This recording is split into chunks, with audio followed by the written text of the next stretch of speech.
I don't think AI is like blockchain. I'm going to disagree with her and say I think AI is a lot like blockchain, at least from an emotional level. It's really exciting. There's all this hype about it, endless possibilities, but at the same time, we don't really know what we're supposed to be doing. We don't really know where to go with it. Same roller coaster of emotions that I expect some of us might experience if we ever found ourselves in the middle of a Taylor Swift concert. At least maybe Tim or I. And so what I'd like to do is, I want to talk a little bit about AI, set the stage on AI. We've all heard it. Maybe we don't get it. Maybe we do get it. Talk about the implications of that for marketing today, but then also paint a picture of what the future might look like if we think about AI a little bit differently than we do today. So let's start off with a quote, like all good presentations. There are decades where nothing happens, and there are weeks where decades happen. I took the name off the author because it's Lennon, not John. But I think it captures where we are today. We're in a moment right now, we're all experiencing a moment right now that I don't think the world has experienced since the mid-1990s, when the internet really came into the mainstream and we had all these browsers and we had this digital revolution. I think we're in a similar place today as we were roughly one generation ago. And for some of us, it feels like it's just come overnight, right? Like all of a sudden, what we see is this world that's just obsessed with AI. You can't pick up a magazine, you can't turn on the TV, you can't log into your email without getting some article about how AI is changing the world, how it's going to change your job, how it's going to change your life. And so we are in the age of AI. We're peak AI, or I hope peak AI, because I don't know how we could get any more peak than this. But here we are in this moment. You know when AI is on the cover of Cosmo and Glamour, that's probably something you want to start reading about. You may have missed the boat by the time it's gotten there, but it's on the cover of Cosmo. But I think it's worth starting the story by saying that this is not an overnight thing. This is a moment that's 70 years in the making. So let's do a quick history lesson just to bring everyone up to how we got to today. AI started in the 1950s. AI as a term was coined in Dartmouth in 1956. The first neural network was created in the late 1950s. It weighed 5 tons. It was the size of a living room, but it was the first neural network. In the 1960s, we had the dawn of the bots. We had robots at GM plants. The first chatbot was created in the 1960s. Who needs Siri when you can have Eliza, built by MIT? And then from there, we had decades that were focused on the themes that we're now all very familiar with. We had visual recognition. In the 1970s, they had visual recognition algorithms that they were starting to develop. And then in the 1980s, they built on that with speech recognition. What's interesting to note about the late 60s, the 70s, and the 80s is that that was considered the AI winter. There was a period of 20 or 30 years where researchers, and this was all still stuck in academia, but there was a period of 20 plus years where researchers didn't really think it was going to go anywhere. Like they had these high hopes of what machines could do, but they just couldn't get there. And what was happening in parallel with the focus on neural networks and what would eventually become deep learning, we also had the emergence of something called machine learning, which we heard a little bit about today. Machine learning is a more statistical approach.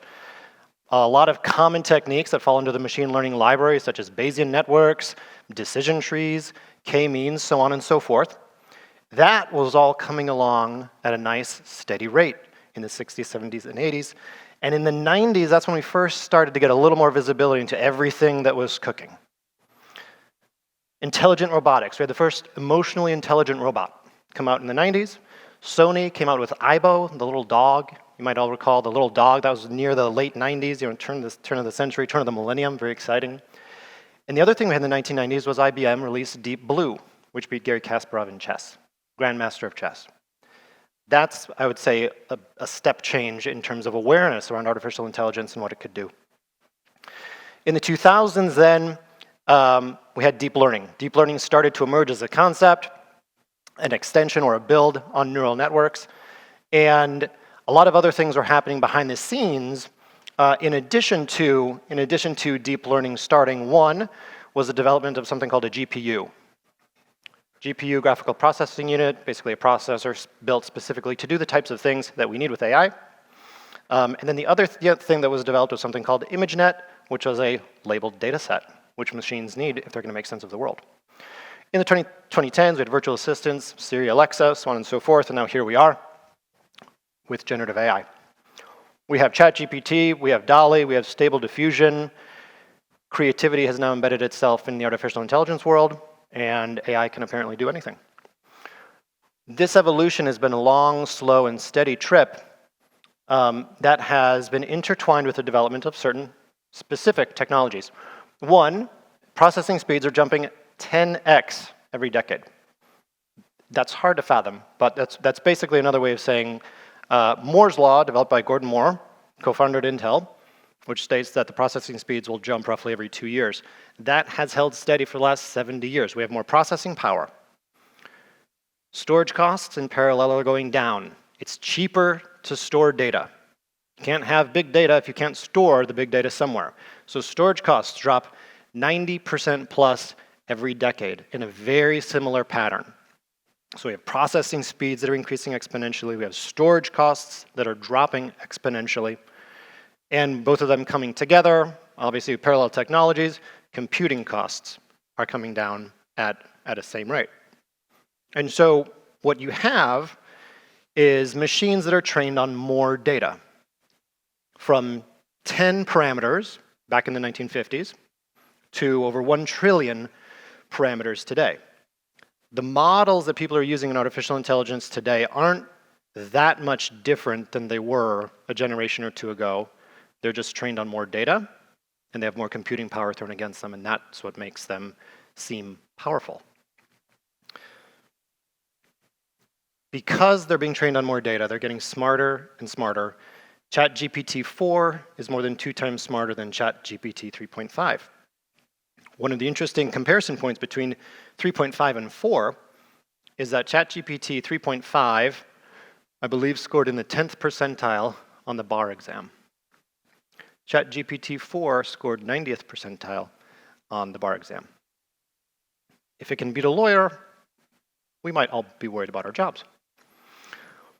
Especially knowing that OpenAI just announced that they're developing ChatGPT 5. So it's a very exciting time. AI can do all these amazing things. I've got a few examples here just to bring it to life. AI can save millions.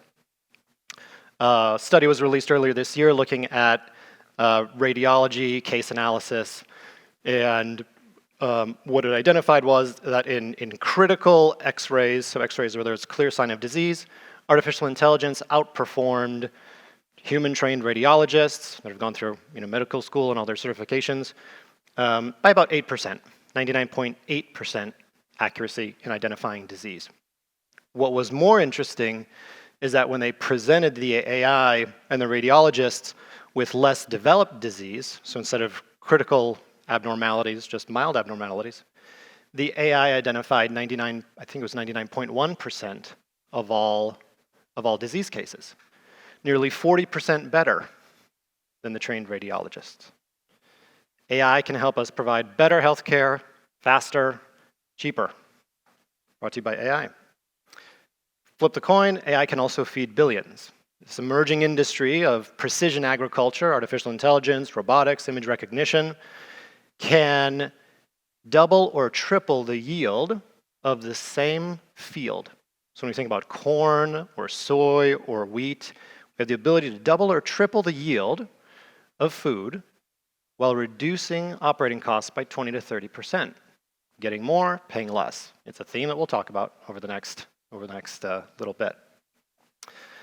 Less spent on seed, less spent on chemicals, less spent on fertilizer, taking advantage of technology to improve the efficiency and the effectiveness of an operation. AI can augment our reality. Google Glass was a little miss. That one didn't work out so well. Maybe Facebook will get it right. Maybe Apple will get it right when Vision Pro comes out next year. It's only a matter of time before augmented reality becomes a thing. We've all got wearables, and when the wearables get incorporated into our vision, the world will be more human, it'll be more immediate, it'll be more accessible. And this is another area where we see a lot of technology coming together to change the world, hopefully for the better. And then last but not least, I've got 3 young kids at home, so I'm always, interested in these ones. It can even do our homework. ChatGPT has now come out. It can do your math, it can do your English, it can do pretty much whatever you need it to do, and surprising absolutely no one, it looks like kids aren't using it for learning. They're just using it to get their work done. I'm pretty sure my middle child is going to be using it for exactly that purpose. So we'll have to keep a close eye on her. ChatGPT changed the conversation around AI a little bit, but it is an example of something that had already been happening in the prior 5 to 10 plus years, which is that the most adopted consumer technology has had AI at the core. Google Translate, all AI, whether it's the image recognition, whether it's the immediate translation, all based on different types of artificial intelligence algorithms. Uber, obviously, with their tracking, with their ability to identify drivers, match drivers to people needing rides. Telegram, I think that's Telegram. Telegram has chatbots, spam filters, all AI. Spotify with their playlists and their recommendations, Pinterest with their feed, Instagram with their feed, TikTok with their feed. We're not on these platforms. Just looking at these 4, none of them exist because they have any content that's unique to them. They all have the same kind of content. I get the same content on TikTok as I can on Instagram. The reason why they're adopted so much quicker, and the reason why they're even on this list, is because of the power of the algorithm that creates a curated experience. You don't have an army of marketers sitting at these companies saying, "Oh, I've got this user. What should I present them with today? Should I present them with this video, this reel, this post?" No, it's all algorithmically driven. And the algorithms work better than the humans. Now, I'm not here to say that it's all AI. We'll talk about that. But the algorithms clearly know how to capture attention, how to engage, how to provide value. At the end of the day, they know how to provide value, because if they didn't provide value, none of these would be here. So ChatGPT took 2 months to get to 100 million users, fastest adopted consumer tech of all time. Raise of hands, who's tried ChatGPT? All right, most of the room. Who's had mixed results with ChatGPT? Okay, most folks have had mixed results. I've had mixed results with ChatGPT, and we'll talk a little bit about why that's the case. So AI is at the core of the most quickly adopted consumer tech. ChatGPT changed the conversation from AI to Gen AI. And Gen AI has come up in conversation here a few times. Is it the same thing? Is it a different thing?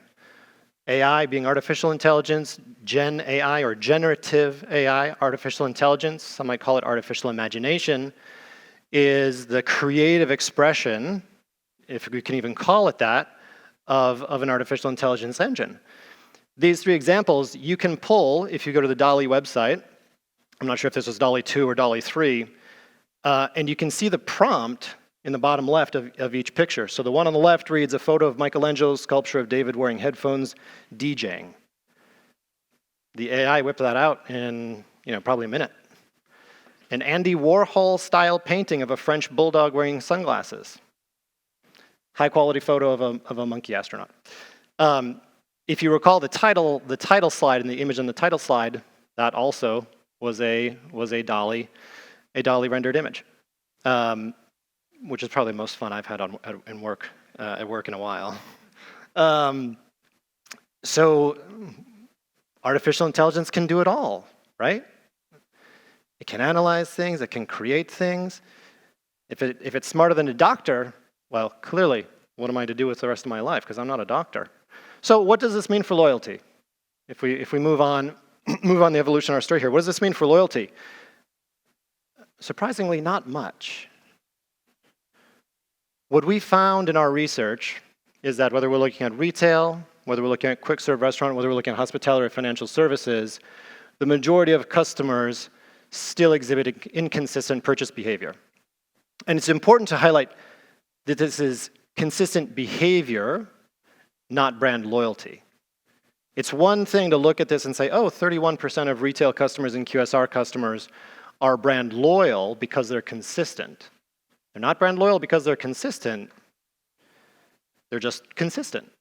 I buy the same diapers from Costco every other weekend for my baby girl. I'm not brand loyal, it's just a good value exchange. What we found with COVID, I think most of us, is that brand switching with even a minimum amount of disruption is something that can affect a lot of brands. So just because a customer is consistent doesn't mean that they're loyal. We don't have the loyalty that we think we have with our brands. And I think that ties into some of the conversation we had yesterday around 10 to 20% of our customers are profitable and worth focusing on. The other 80% we need for stability. That 80% is not a consistent customer base. They may be today, they may not be tomorrow. And so it's critically important to understand where a customer is in their life cycle with a brand at every single point in time and where there's deviation in their relationship so that a brand can correct that to maintain that stability. So we have this data point, we have these data points where we have consistent behavior, which is surprisingly low. COVID just accentuated the fact that loyalty is really not present in a lot of brands. And the reason why this is the case is that despite all the hype, AI is still not that smart. So we talked about how it can help in healthcare. We talked about how it can help in agriculture. We talked about how it can do my kids' homework, and it can create beautiful pieces of art in the matter of a minute. But it's still not that smart. When people talk about AI, they talk about AI in the context of, in some cases, narrow intelligence versus broad intelligence versus general intelligence. Most AI is still not that smart because it's still narrow. So this is just a clipping of an article. That gentleman right there, his name is Yann LeCun. He is the AI chief at Meta. He's a former student of the godfather of AI, Geoffrey Hinton. And basically what he talked about in this conference recently was the fact that because of the narrow intelligence, the artificial intelligence really is one-dimensional. The same AI that generates that picture of Michelangelo DJing can't load a dishwasher. My 5-year-old can load a dishwasher. The same AI that can write an English essay for you on some Shakespearean play can't drive a car. A teenager can learn how to drive a car in 20 hours. Tesla's been trying to figure out how to drive a car for 10 years, and they spent billions of dollars on it, and they still can't figure it out. If anyone's bored at this point, I would suggest to go to YouTube and type in Tesla full self-drive fail, and you'll see some great videos of what happens when you try to get AI to do things that it's just not well built to do. So AI is still not that smart, and that reminds me of a clip. I won't play the clip, but hopefully some of you have seen this. This is from Silicon Valley, season 4. I think it aired on HBO. This particular scene, one of the characters, his name was Jin Yang. He got his incubator cohorts and I think their VC sponsor over to the house, and he was presenting them with this image recognition software app that he had developed. He was really excited about. And it was an app that could identify the food that a user might be looking at on a table. And so the scene unfolds and says, okay, let's start with a hot dog. So he gets the app, he points it at the hot dog, it renders for a second, and it says, hot dog. And then they're all excited. They think it's an amazing breakthrough. Jin Yang developed this great product. So they say, okay, now do pizza. So he gets there to go and do the pizza, he scans the pizza, it renders, and it says, not hot dog. You can train AI to identify a hot dog, but you can't train it to identify pizza unless you feed it an entirely different data set so that it can understand what a pizza is. And that goes back to my earlier point around, it's not that these algorithms are necessarily that much smarter, quote unquote. They're just processing more data that has better labels, They have a bigger reference architecture. ChatGPT 3.5 has 175 million parameters. It got 10% on the bar. ChatGPT 4 has 1 trillion parameters, if I'm not mistaken. It got 90% on the bar. Same type of algorithm, same type of approach, just able to process more data, and therefore able to present itself as smarter. So this is still the world that we live in, and it's therefore not surprising that AI hasn't really made a big impact on loyalty. Customer behavior is not easy. Understanding customer behavior is not easy. It's not one-dimensional. On one side, customer behavior is going to be influenced by propensities and preferences, which in turn will be influenced by associations and missions and motivations, which will have extensions into social networks and family networks, be informed by lifestyles and life stages, geography, which in turn will also have effects from demographics and psychographics. How the hell is AI supposed to solve for that? That's not, let me just read a bunch of text. That's not, let me just crunch through a bunch of photos, which is basically what's happening with the ChatGPTs and the Dallys of the world. And then what do you do when you have price, deal sensitivity, which is influenced by the economy and the environmental variables? You can imagine this just building on forever. This is really complicated. It gets even more complicated when you realize that customer behavior is not just about what the customer is thinking and doing, but it's also about what's being presented to the customer from a brand perspective.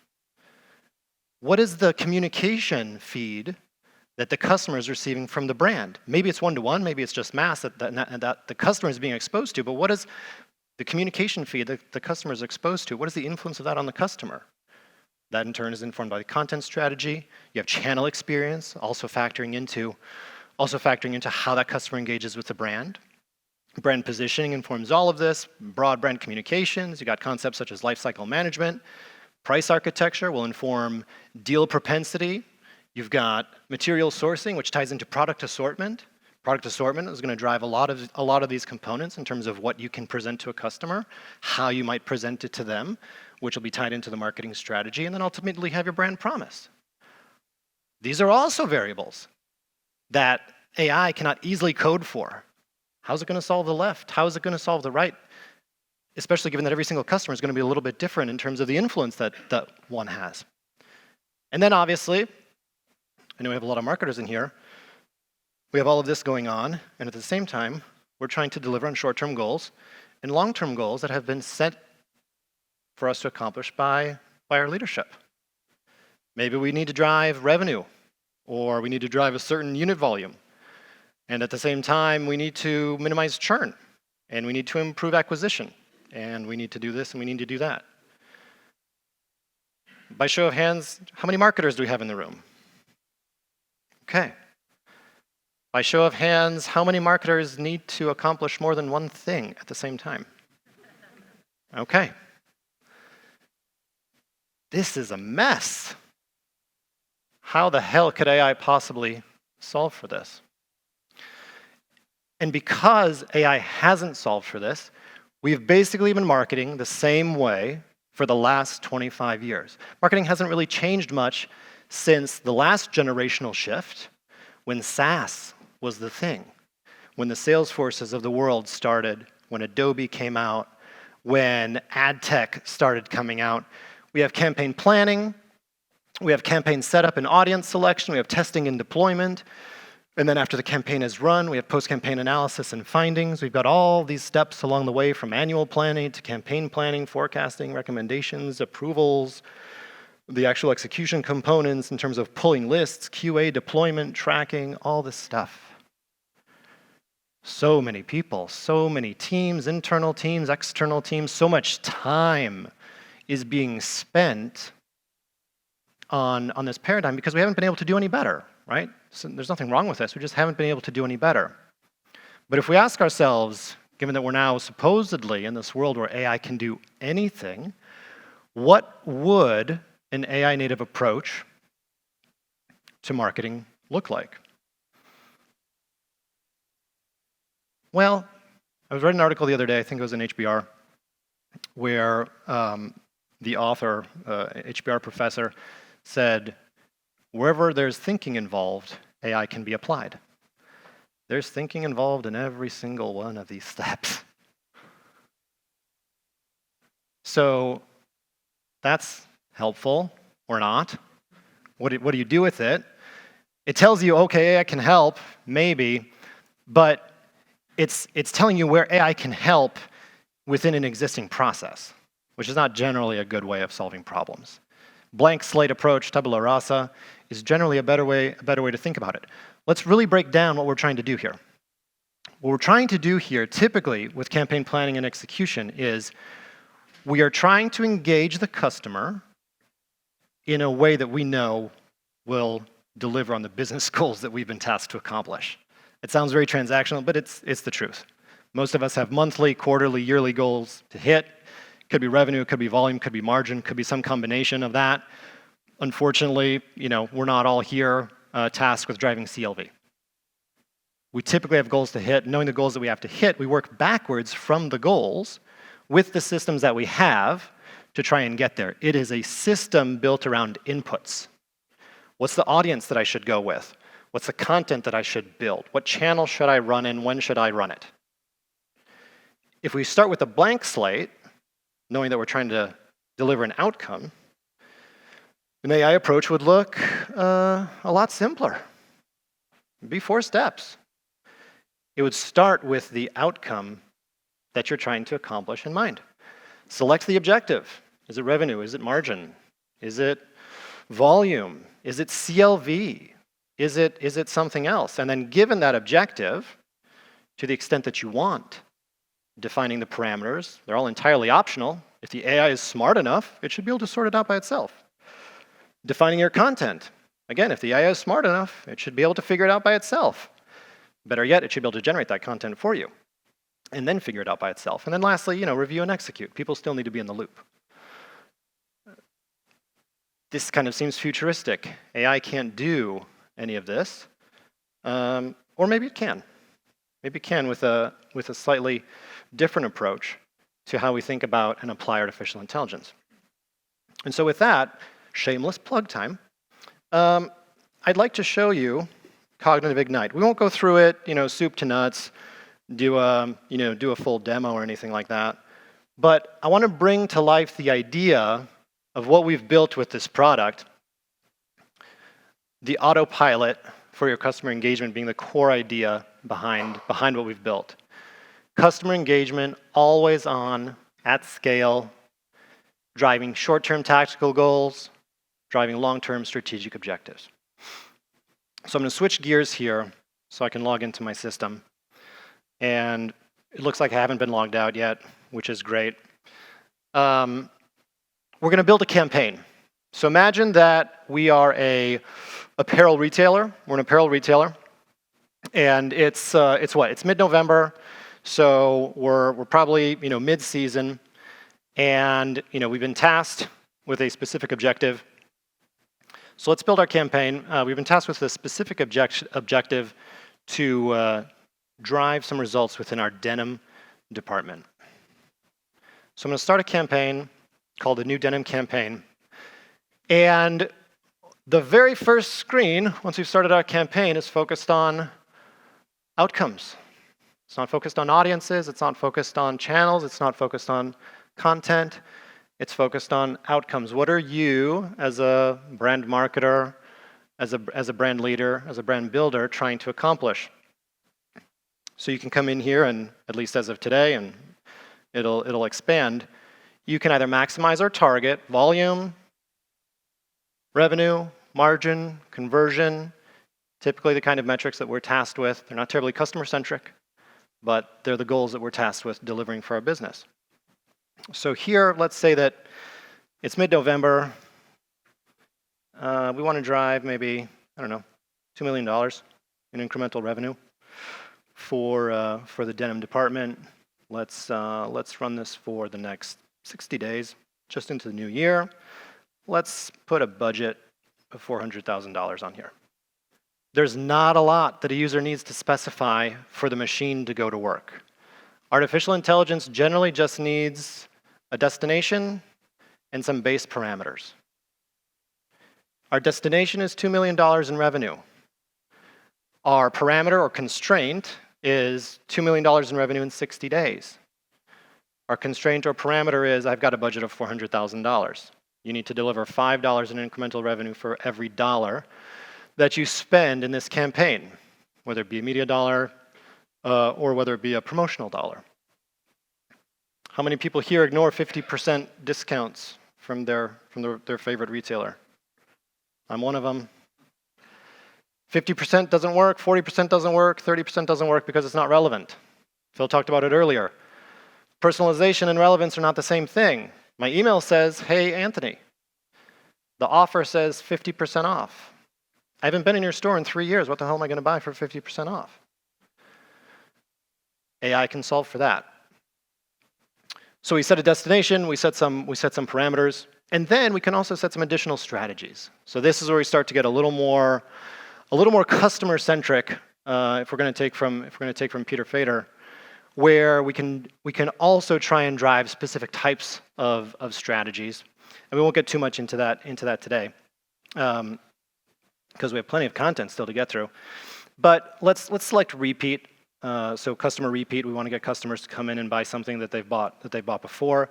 But you can see we have other strategies there: cross-sell, upsell, basket builders, traffic builders, replenishment, reactivation. There's really no limit to what you can code in the algorithms. But then the next step is defining any additional parameters that that you might want to define for the campaign. I'll skip the behavioral goals, but I want to talk a little bit about audience, product, and then channel. This looks like your typical CRM system. This looks kind of like what you'd expect to see in Salesforce or Adobe or Braze, and it almost feels like you're sliding back into the existing way of working. But what's interesting with an AI native approach is that if you click into something like audiences, the default selection is the smart selection using, in this case, Cognition, which is our artificial intelligence and machine learning engine. We'll talk a little bit about it. If the user wants to override the machine and define their own audiences, they have the opportunity to do so, but the machine will beat them every single time. And they can learn that. They can learn that in the software. But let's continue to build this campaign. For the audiences, we'll let the machine figure it out. For the products, maybe we want a little more control. Maybe we want to turn that off and come in here and say, well, I want to make sure that we're only focusing on the sales of our gene products.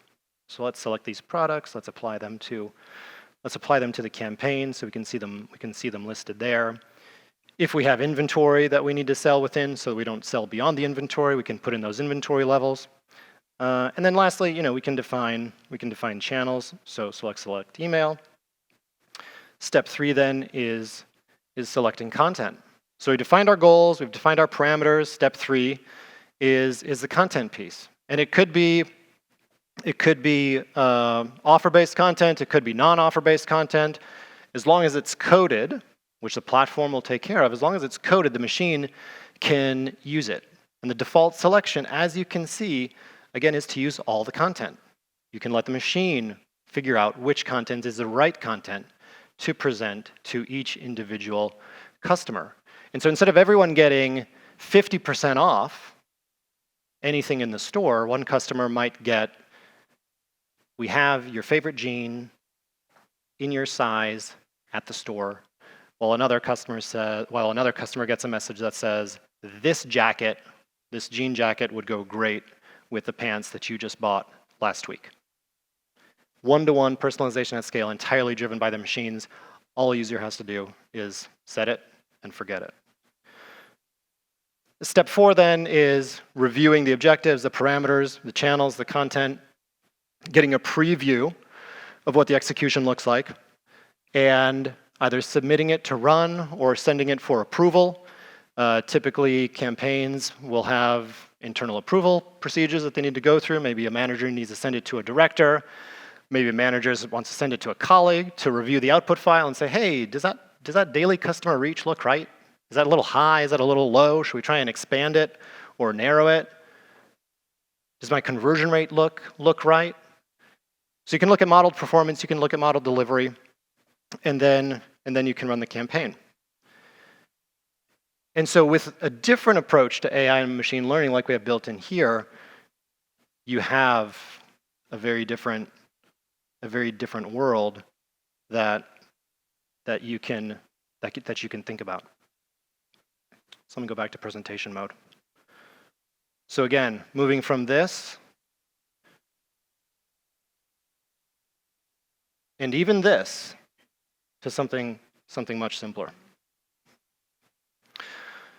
So we talked about Ignite. How do we get here? I spent the first half of this presentation saying that AI couldn't figure this out, and now I'm telling you that AI can figure it out. So if you're confused, you're probably paying attention. Powered by Cognition, AI ML engine, we call it Cognition. What we've done here is we've assembled your typical team of what you would consider an AI team: data scientists, data engineers, machine learning operations folks. But what we did is we combined them with psychologists on our team. And when you bring psychologists into a team of data scientists and data engineers, and you bring in different behavioral theories, such as the relational frame theory, functional contextualism, so on and so forth, you can approach it a little bit differently. This is not one algorithm. This is a series of different algorithms working together to break down the complexity of that slide that we saw earlier, where we had all of these blue tiles on human behavior and human behavioral influences, and then all of the brand tiles in terms of what drives their business or how they might interact with the customer. No one algorithm can solve for it, but a series of algorithms working together in the right way can. And we think we've cracked that with Cognition. So shit. I'm not a doctor. I thought I was going to be out of a job. But wait, there's hope for me. I might still have a job. But wait, now there isn't any hope for me. I'm out of a job. Where does this leave the marketer? I found this quote in an article that I read getting ready for this presentation. AI is not going to replace humans, but humans with AI are going to replace humans without AI. Eminently sensible, absolutely useless in the real world. Not much help. That gives me no clarity on what I'm supposed to do with my life, or what I'm supposed to do with my brand, what I'm supposed to do with my business.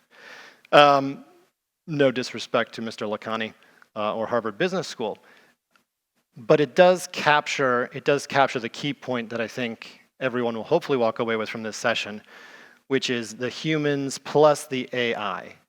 Brands will distinguish themselves and leapfrog their competitors when they bring in the AI with the humans. A book was published a few years ago, I think it was 3 or 4 years ago. It's called Human Plus Machine. It was written by Paul Doherty and James Wilson from Accenture.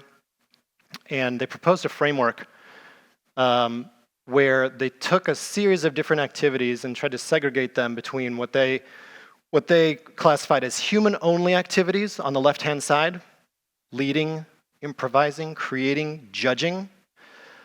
A lot of these are higher-level functions. These might fall in the creative space that we all want to be in, but unfortunately don't have the time to invest in. Thinking about everything from the brand promise down to how it affects the product assortment, what we can offer our customers, how we message around that, how we might engage them in innovative ways, all the way through to, on the right-hand side, machine-only activities: transacting, interacting, predicting, adapting. Everything, let me take that back. I can hear my wife screaming in my ear. Almost everything.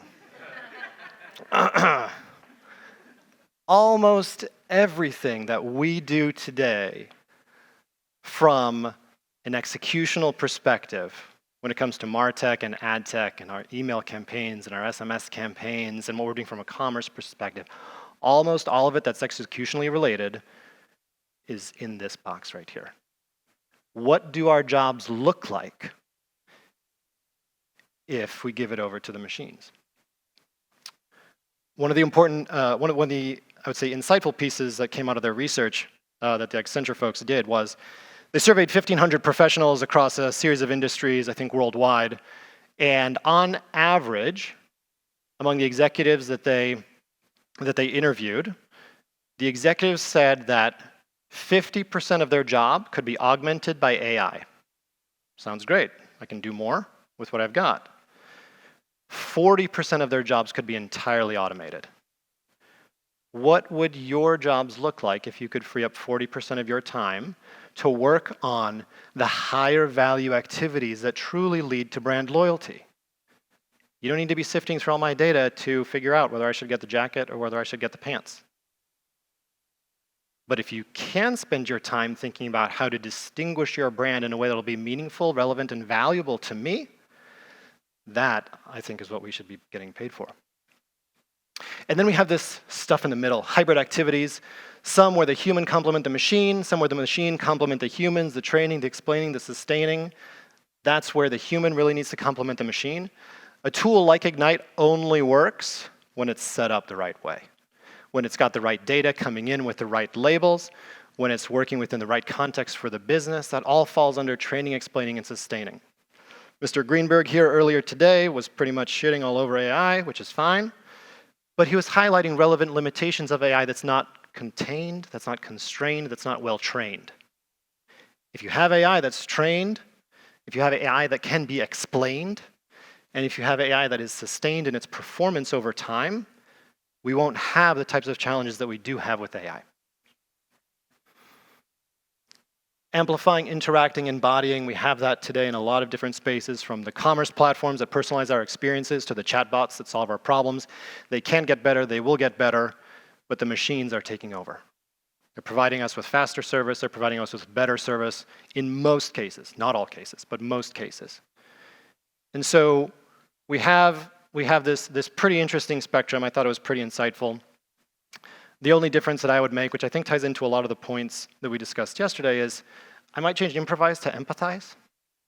We talked a lot about emotions yesterday, the emotional connection that brands have with their customers. The AI will never be able, maybe not never, almost never, the AI will almost never be able to identify the moments that matter, the pain points between a customer and a brand, whether it be in travel, whether it be in hospitality, whether it be in retail. It's the human that can empathize, and if we can spend more time empathizing with our customer, understanding what motivates them, understanding what our opportunity is to create relevance and value for them in the experience that we're bringing them, that again is where we drive true loyalty. It's not in figuring out which email template to use to email someone on a Sunday. If brands do it right, if we reach this point of intelligent collaboration, the opportunity for brands is pretty significant. This is additional research that was done by Accenture. It should all be in the book. If it's not in the book, you can probably find the presentation on YouTube. But what the research shows is that just having AI in and of itself, it may be a good starting point. You'll improve your performance, you'll get more for less, all of that stuff. But if you really want to get the most benefit out of our artificial intelligence, we need to think about redesigning jobs, redesigning processes, and redesigning organizations. Again, in their book, they write about a framework that they have. It's called MELDS.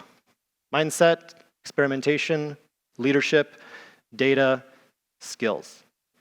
As much as I would love to tell you that all of your problems can be solved with software, I'm not the chief revenue officer, so I don't have to. It's part of the solution, but it's not the entire solution. There's a lot of work that needs to go into the skills that we bring to the table, into the processes that we execute, into the way our organizations are structured. AI can do a lot for us. AI built with the right software can do a lot for us, but it's going to be more than just that for us to get 6.5x. Who would love 6.5x productivity so they can get everything that they need done while also being able to do the cool stuff that they thought that they were going to do when they started their marketing careers 10, 15, 20 years ago? One of the things that AI will allow us to do is to be on time, on budget, and on target. Unfortunately, a lot of marketers, because of the systems that we're working with today that are a generation out of date that aren't AI native, we're missing the on-time piece. It takes way too long to plan.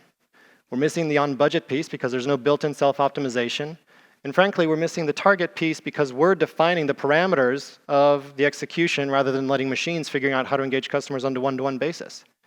Engaging cohorts, engaging segments, engaging any group of people at that level doesn't work as well as engaging customers on a one-to-one basis.